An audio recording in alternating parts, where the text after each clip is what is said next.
gentlemen, welcome back for another one. This is the second installment of the 7-round mock drafts. This time we are doing the Dallas Cowboys, and it wasn't me doing the picking.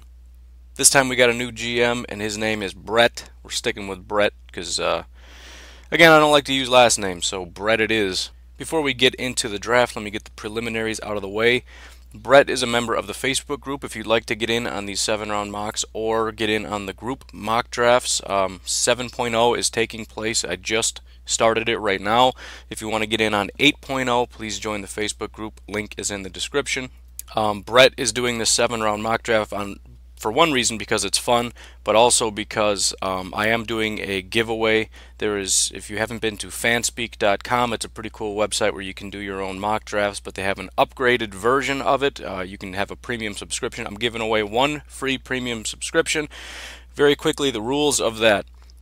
Subscribe to this channel, like me, or follow me on Twitter. I get them all confused.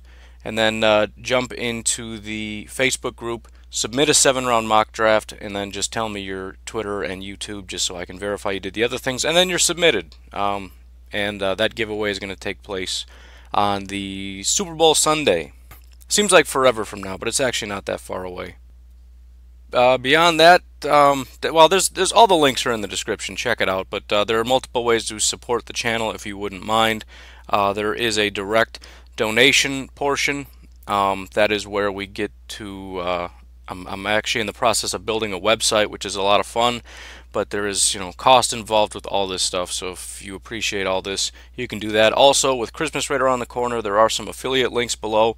Pro Football Focus has some awesome stuff, some real awesome insights into college football, some in-depth stats. I love Pro Football Focus for everything they have, with the grades and everything else. Some people hate it, but this is for college. What they have is in-depth stats. It's not just subjective grades, it's objective statistics, like quarterback rating under pressure, quarterback rating on deep passes, etc., for like everybody. So if you don't exactly have the money, like a lot of the people in this group don't, talk to mom, talk to dad, talk to grandma, talk to aunts and uncles. Tell them what you want for Christmas is a Pro Football Focus subscription. And just be sure to use my affiliate link down below. That would be another way you could help support this. Anyways, let's get on with the show. First of all, from what I can see here, it looks like the Dallas Cowboys have 6 selections in the next draft. Pick 20, pick 51, pick 82, pick 113. That's 1, 2, 3, and 4. And then in round 5, they gave away their pick. They traded it away to the Jets. Then they have 179 in the 6th round and 210 in the 7th round. I don't know about compensatory picks at this time, but that's what I know, and I believe 6 picks is what Brett did, so we're going to stick with that because FanSpeak's pretty cool. They also put in your compensatory picks. They're really on the ball with that stuff, so awesome website. Be sure to check it out. In round 1, GM Brett selects Arden Key, edge rusher out of LSU. So I also asked for some GM notes. Here is what Brett had to say about this particular pick. He said that we need a pass rusher opposite DeMarcus Lawrence. He said David Irving is more of a defensive tackle. He wants a true pass rusher on the outside, and my understanding is that's absolutely true. Irving and Crawford are incredibly talented defensive tackles. I know Irving, and I thought Crawford also, but I'm not entirely sure. Sometimes get put at defensive end. But if you can get a true pass rusher like Arden Key, whether or not he's a good fit, I don't know. But I'm of the opinion he's an incredible athlete that could be 4.3, 3.4. It doesn't really matter. So just looking at it from a standpoint of after round 1, you now have DeMarcus Lawrence, who is an absolute freak show. Guy just came out of absolutely nowhere and is a freak show. I mean, he was out of nowhere is the best way I could put it. I don't know what's going on. So you got DeMarcus Lawrence, then you're able to put Tyrone Crawford and David Irving at defensive tackle, and now you have Arden Key on the other side. This is scary stuff. I am of the opinion that we are off to a very good start. In round 2, with the 51st pick in the 2018 NFL Draft, the Dallas Cowboys select DeShon Elliott, safety out of Texas. Now, full disclosure, he did not pick DeShon Elliott. He picked Deshaun Miles, and as best as I can tell, there isn't a Deshaun Miles. There's a DeShon Elliott, and there's a Donnie Miles. So, I went with the one that I have higher on my board, and that's Deshaun Elliott out of Texas. Here are the GM notes for that. Drafting a free safety would allow versatility in the secondary and allow us to move Byron Jones, and we need all the help we can get in the secondary.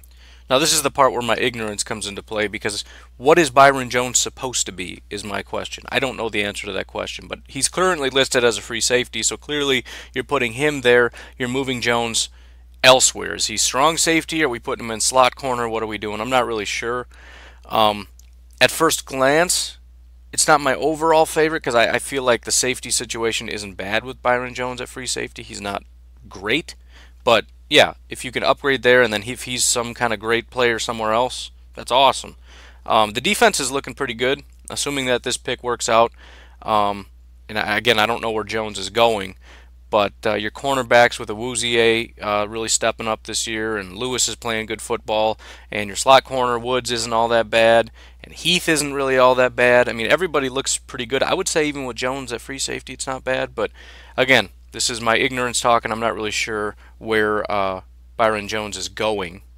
But yeah, if you need him elsewhere, then putting somebody in that spot, especially in the second round, who's going to be talented enough to step in and play right away, yeah, that's awesome. And we're looking at now a really good deal. You know, the knock on Dallas, at least that I've always had, is that they don't really have a lot of talent. They're very well coached. They're very solid. They're fundamental. It's a very basic defense.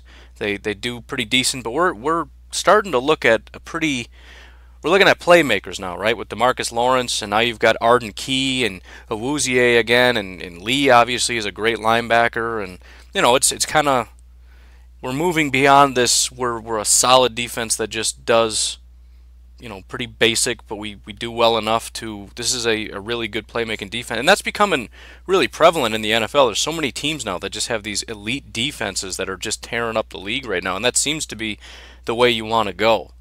The Saints, for the first time, are contenders. Why? Because they finally have a defense. The Jacksonville Jaguars went out and bought this elite defense, and look at them. They went from the laughingstock of the NFL to just blowing up everybody on the way straight into the playoffs. So I don't necessarily hate it. Just going defense. I mean, eventually we're going to have to address our offense, which is pretty solid. I'll grant you that, but there's some big concerns, I would say. So we'll see how it goes as we move into the third round.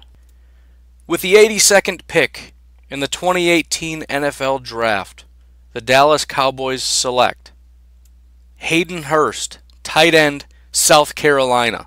Now, I love that pick for a lot of reasons. Not only are we addressing offense, but we're addressing, well, let's be honest, we're addressing Witten is what we're doing. Witten has been a solid performer. You got to give absolute respect to him, but at some point we got to upgrade, and we got to, I shouldn't even say upgrade. That's disrespectful. I have too much respect for Jason Witten to say that. We're looking for a successor to the throne. Let's put it that way. Maybe Dallas Cowboys fans are tired of him and want to upgrade. I don't know. I'm just trying to show you guys some respect here. But I absolutely like it. You're getting a blocker for your incredible running back. You're getting another receiver for your young quarterback, which I think is necessary, because in terms of your wide receiver weapons, I don't know. I think Dez is kind of on the similar trajectory that, as a Packer fan, I'm looking at Jordy Nelson. I never want to acknowledge that he's not one of the greats, but, you have to start to acknowledge it after a while. He's not getting separation. He's just not the dominant presence that he used to be. So I think it addresses multiple things. I think it's a very good pick, especially in the third round. I really like that pick. Hayden Hurst, South Carolina, tight end. All right, moving into the fourth round. With the 113th pick in the 2018 NFL Draft, the Dallas Cowboys select Quentin Meeks, cornerback out of Stanford. The GM notes are pretty simple. He's the best corner available, and we need all the secondary help we can get. Now, I'm a little confused by that.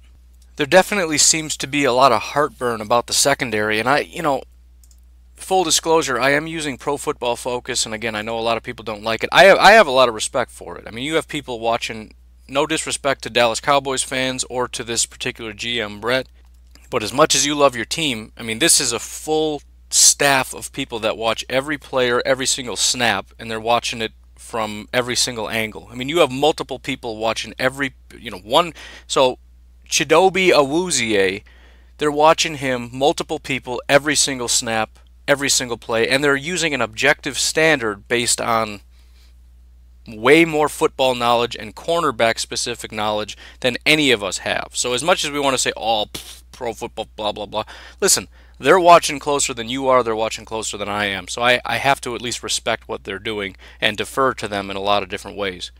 So, but I also understand that grades and stats don't necessarily correlate. But as I'm looking at this, you have Chidobe Awuzie, who I remember was drafted. You have Jordan Lewis, who also was drafted and is a first-year guy. And then listed as your slot corner is Xavier Woods, who was a sixth-round draft pick. These are all first-year guys. All three of them are playing very good football, and they're just in their rookie season, which means it's probably going to continue to get better. So I did want to check out to see, just to be sure, what's going on with this secondary. Using Pro Football Reference here, it looks like you're ranked 16th in net yards per attempt, so middle of the pack. Total yards, 18th, so still pretty middle of the pack. And then touchdowns, 26, so a lot of passing touchdowns against the Dallas Cowboys.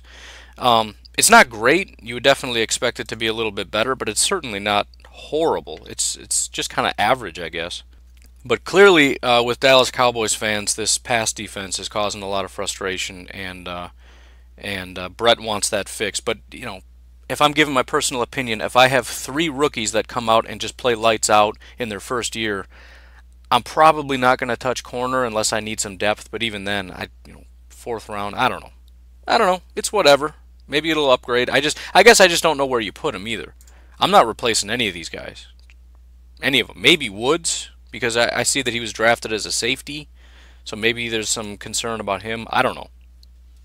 It's what it is. It's, whatever. Just my thoughts. Take it for what it's worth.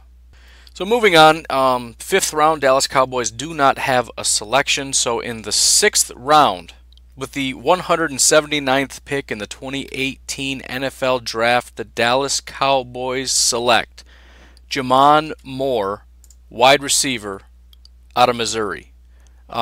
He's listed at 6'3", 190 pounds, so kind of his weight, you'd like to see a little bit more weight on his bones, especially at 6'3", but for 6'3", he's a giant monster of a wide receiver. My mind personally went to Dez, because anytime you think big wide receivers, you think Dez, even though I think he's only like 6'1". First time I saw that, it absolutely blew my mind.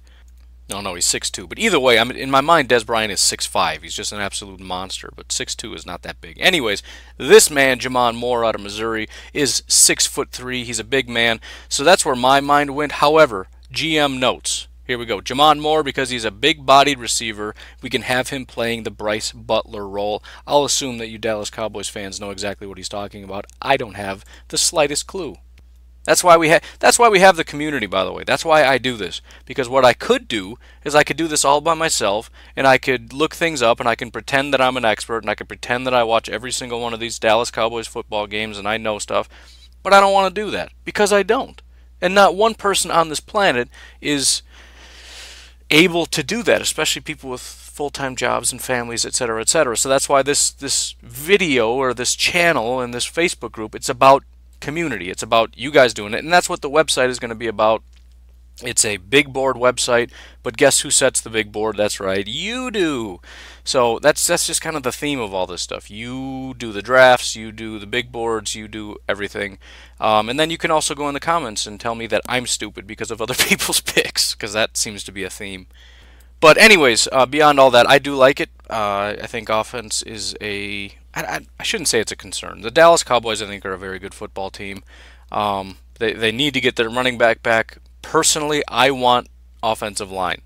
I think that's a big concern, and I think regardless of what happens going forward, not addressing it in the first 6 rounds, it bothers me. And I've seen some comments saying we don't have a problem at offensive line. Okay, if you say so. I think the strength of this Dallas Cowboys team last year and the year before primarily is the fact that they invested so much in offensive line, and they had maybe one of the best offensive lines in the NFL, probably the best in the NFL.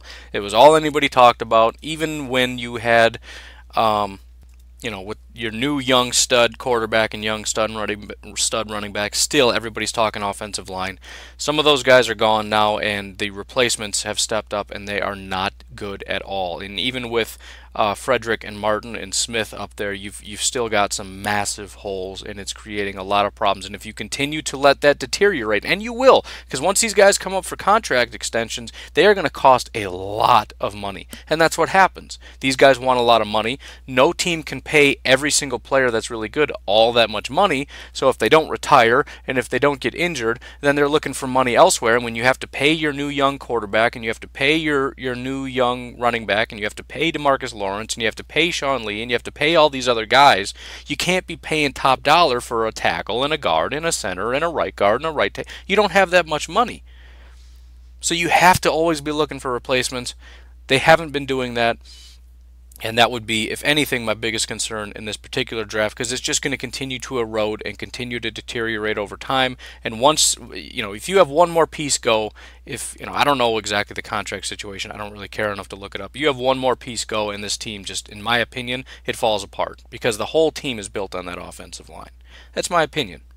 Finally, in the 7th round, with the 210th pick in the 2018 NFL Draft, the Dallas Cowboys select Larry Allen Jr., guard out of Harvard. So my man went out and did it. I did my best to not peek, so I really didn't know who was coming up. I wanted to be as surprised as possible, and also make comments that make me look stupid when I say he didn't address offensive line, and he did. Now, it's 7th round, so you can't really be all that excited, like, yay, we got a guard. I mean, he's basically an undrafted free agent at this point. I think tackles are even harder to find, because, any tackle with any talent is going to get snatched up. Then you have guard and then you have center. So there's some potential there. They do need a guard. So we will say that at the very least the position was addressed. I liked it. As far as GM notes, he said the bloodlines and respect is why he likes Larry Allen. And we also need offensive line depth. So again, he's looking at it and saying we need depth. I'm looking at it and saying you need talented players to step up and play. Because I'm looking at, Jonathan Cooper, and I'm saying he's not a good football player. And looking at the rest of your guard depth chart, I'm seeing Joe Looney, who's no good, and Kadeem Edwards, who is not taking a snap. So that's depth, but it's not talent. You need to find talent to play opposite Zach Martin. That's, in my opinion. Travis Frederick is a freak. Unless you can get some of these guys over here at tackle to play guard, I don't know, but none of them are any good. Lael Collins, Chaz Green, Jerron Jones, Byron Bell, are any of them any good? Are any of them NFL quality football players? I mean, if you need depth, it's at center. I don't know if any of these guards can play center or not, but as far as I can see, Travis Frederick is it. So I don't know. I'm of the opinion, and it seems as though Brett looks at this, he doesn't see a problem with the offensive line. And maybe that's the case when you're looking at a quarterback who can manage and do what he can do, and you have a running back that can overcome these things. You kind of look at it and you say it doesn't look like that big of a deal. But what I'm telling you is the people who are watching every single snap, every single player on every single play, and are grading these guys on an objective standard are telling me that Jonathan Cooper is pure hot garbage trash. Horrible. Garbage. Lael Collins is trash, garbage, just horrible, the worst. Well, not literally the worst, but he's terrible. So, I don't know. I feel pride in that offensive line, even as a person who's not a Dallas Cowboys fan. I would feel like that is a point of pride. This offensive line is unbeatable. You will never touch our quarterback, and we will just steamroll you in the run game. Match that with Ezekiel Elliott. You cannot stop this team. And that whole thing that was a center of pride has begun to erode. And, as far as Brett's concerned, we're just looking for depth. We're good there. So, overall, I love it. I think Arden Key and Deshaun Miles and Quentin Meeks are going to continue to build a very, very good defense. And I think as we're learning, defense is ultimately that wins championships. It's as much as I don't want to accept it, being a Packers fan who has always had a good offense and terrible defense, that does seem to be the trend. Beyond that, tight end Hayden Hurst I thought was a great pickup. I think getting a big body guy like Jamon Moore is great, and then eventually he did get a guard. So overall, as far as positions are concerned, I like the draft a lot. As I said, my one concern though going forward is offensive line. Hopefully you can find something. Maybe you get a free agent somewhere. There's always going to be people that go up and get cut or whatever, and if that becomes a high priority, there's going to be some really talented guards that are available, some talented tackles that are available. Maybe just grab one. You don't need the offensive line to be perfect, but if you can just shore it up a little bit, I think that would be phenomenal. But anyways, that is it. That's the entire draft. That is GM Brett. He is our first participant in the FanSpeak giveaway. Again, I love the draft. I thought it was pretty awesome, and I appreciate him and all of you for the participation in this. All the subscribers and all the people that are watching this video. I did not expect this to happen. It was just kind of a fluke. I had this channel. I gave it to somebody else, and then I figured he should make his own channel. So I had it, and I thought, well, I should do something with it. And I said, well, I really like the draft. I think I'd like to dabble in that, and it just kind of exploded. So thanks to all of you. Thanks especially to Brett, and be sure to join in the Facebook group. I will talk to you later. Bye-bye.